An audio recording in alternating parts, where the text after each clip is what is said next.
Good day, students. Welcome again to an exciting educational video. Today, this is Dr. Luisito Masanga at your service. Shout out and thank you very much to those students from Luzon, Visayas, and Mindanao who are faithfully and consistently watching my tutorial video. To these students, a warm round of applause to all of you. Mabuhay!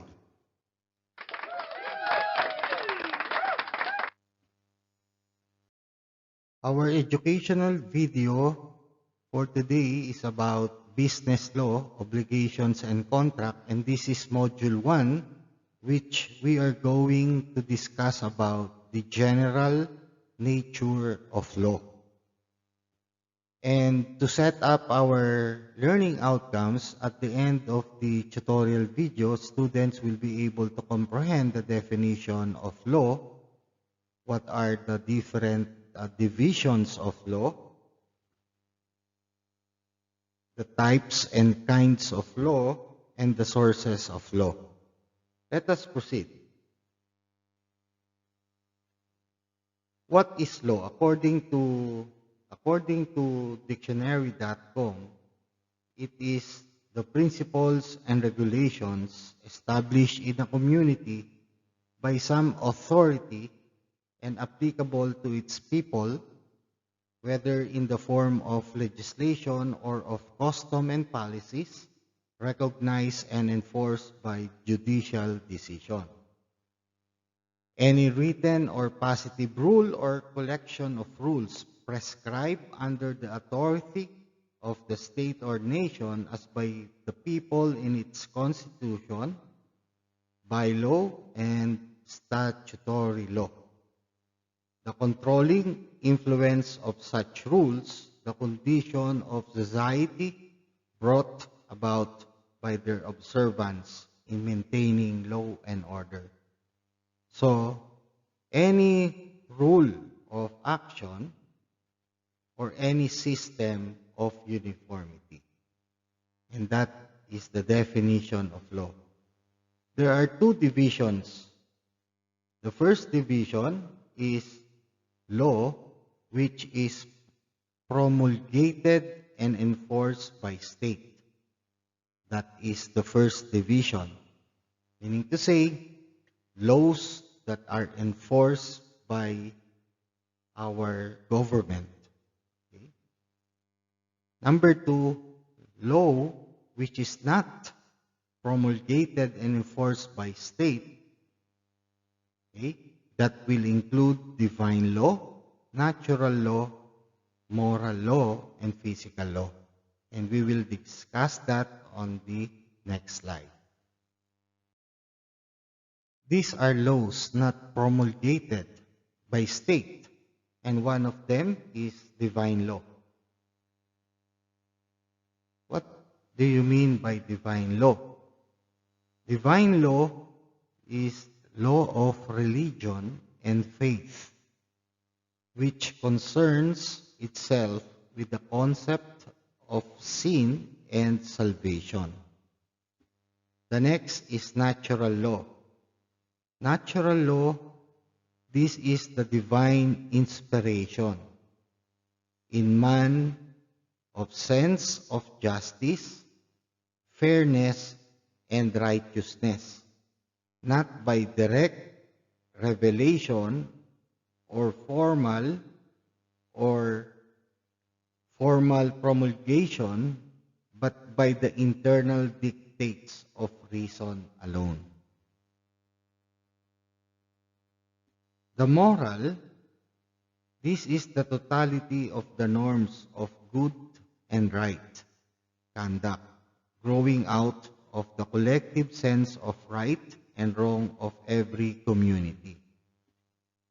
The physical law, this is the uniformities of actions, sequence of physical phenomena that we sense and feel. So these are the different kinds of law. Sometimes we people, human beings, we believe, though we cannot see it, we believe that there is a creator. We believe with strong faith that there is someone up there who created heaven and earth that will help us in these times of difficulties and uncertainties. And according to the divine law, we are required to have faith into action. Another example of moral law is knowing what is good and what is right. So that makes us different from animals because we have free will. We have free will to choose what is right and what is wrong. Physical law example is, that there is center of gravity, and without the center of gravity, you will fall. So you must have that, physics of center of gravity so that there is balance. All right, let us proceed. These are the state law or the one division wherein this is enforced by the state and if necessary is aided with physical force. So the sources of law is constitution, legislation, administrative or executive order, and judicial decisions or jurisprudence and custom. Let us take, for example, legislature. The legislative branch of our government is the Congress of the Philippines and the Philippine Senate.